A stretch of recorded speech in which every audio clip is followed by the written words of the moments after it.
In light of their rematch happening this Saturday, I rewatched the first fight between Dricus Du Plesis and Sean Strickland. I was looking at what each fighter did well and what they needed to improve on for this upcoming fight. And I have to say, I came to an unpopular conclusion. But you have to stick around till the end of this video to find out. I ain't letting you go that easy, so fix that TikTok brain and pay attention.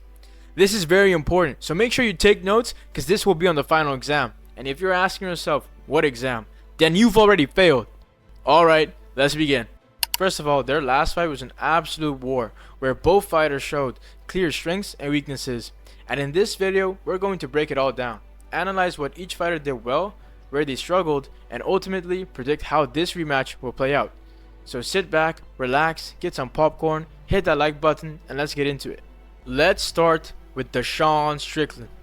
Sean Strickland is known for saying, real talk though, you guys. Me and Dricus, we're gonna try to fucking kill each other for you guys. Dricus, can I get an agreement? To the fucking death.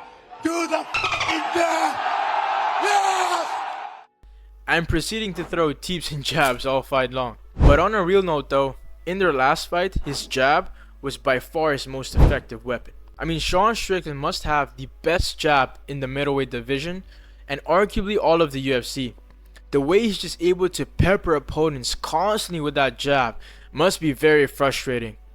I mean, that jab just is like a sniper. No matter where you are, he just snipes you with that jab and all fight long. And even though he doesn't have the longest reach, his timing on that jab is just perfect. He just doesn't miss. And he used it to good effect, controlling the distance, disrupting Dricus' rhythm, and landing clean shots throughout the fight. That jab was just money all fight long. He also made good use of a teep, especially in the earlier rounds. And his defense, as always, was solid when it came to blocking and parrying punches. Sean must have the best boxing defense in the UFC. He's just so hard to hit. He does a good job of sticking his arms out and parrying and blocking.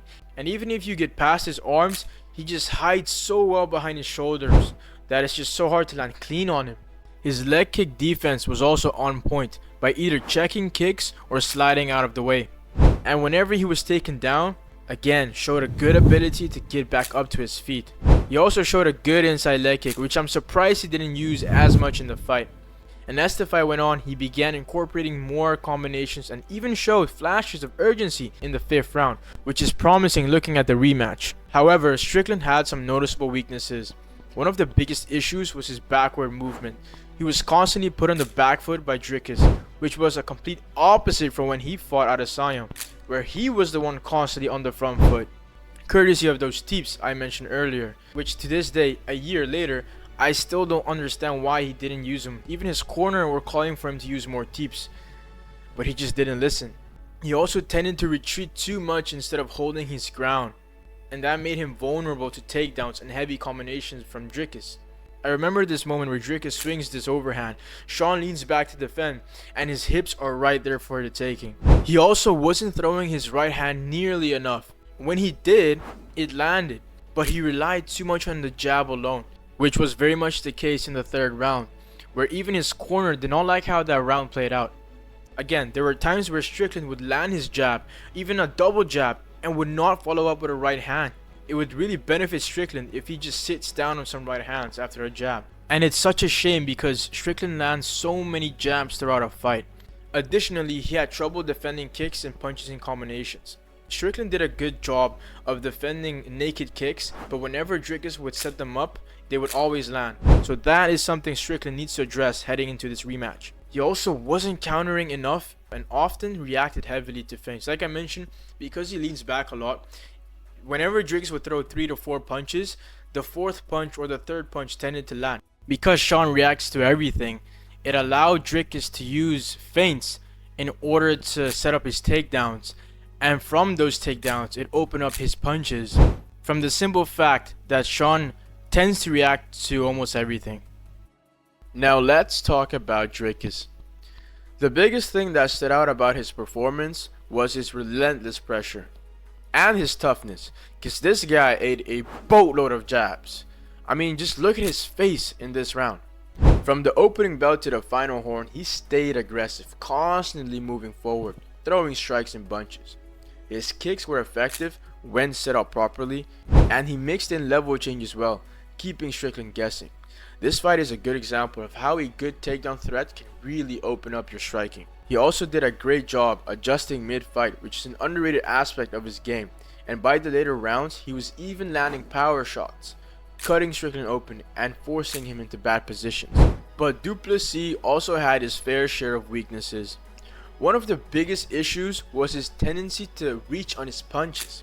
He often swung wild, leaving himself open to counters, though Strickland didn't capitalize on it as much as he could have. He also had a habit of walking directly into jabs, something that Strickland was able to exploit all fight long. I mean, just look at his face after the fight. That was all done because of the jab.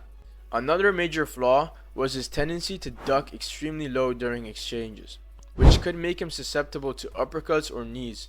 And talking about knees and uppercuts, in his last fight with Adesanya, because he has this tendency of ducking, Adesanya was able to catch him with an uppercut cleanly on the chin.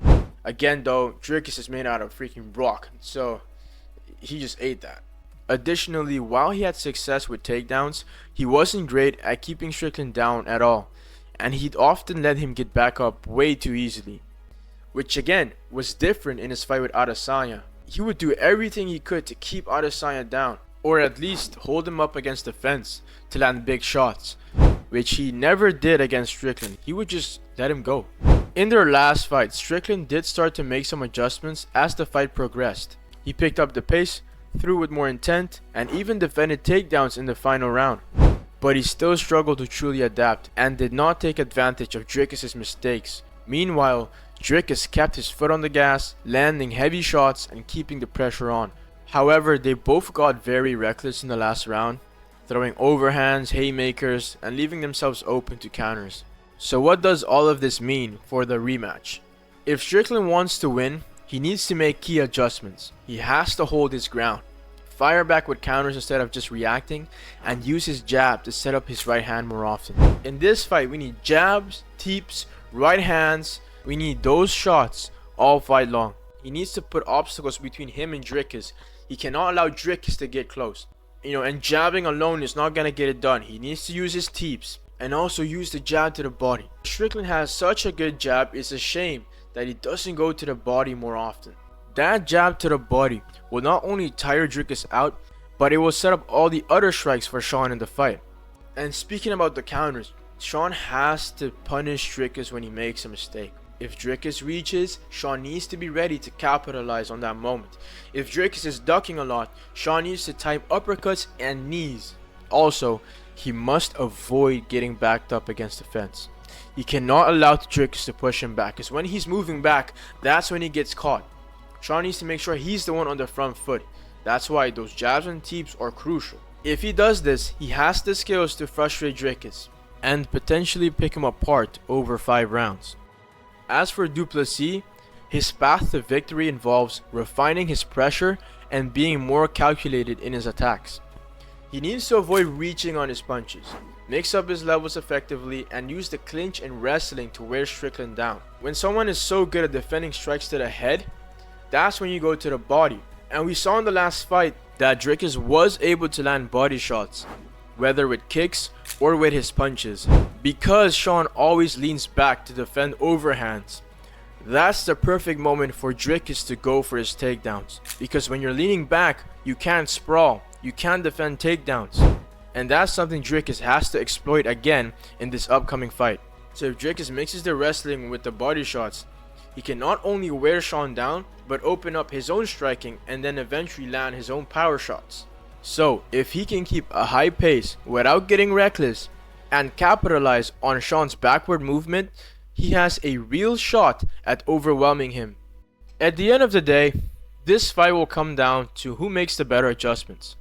Strickland has the technical edge in the striking, but Du Plesis has the power, aggression, and relentless pace. It's a true clash of styles. My final prediction? Here's the thing. There's not much Sean can tweak in order to win this fight. It's very limited, right? Because Sean pretty much fights the same in every single fight. On the other hand, Dricus has shown in the past that he is able to adapt his style depending on his opponent. The way he fought Robert Whittaker is totally different from how he fought Sean and Adesanya. And there's also a clear advantage for Dricus in the wrestling. Combined with how the judging criteria doesn't really favor point fighters, it's just hard to go with Strickland. So to kind of bring it full circle, the conclusion I came to is that I don't think Sean ever beats Dricus Du Plesis. Hey guys, it's the MMA Couch here. If you liked the video, make sure to not be a casual and subscribe to the channel. Let me know what you guys think. Do you guys agree? Do you guys disagree? Let me know in the comments, and I'll see you guys after the fight. Peace.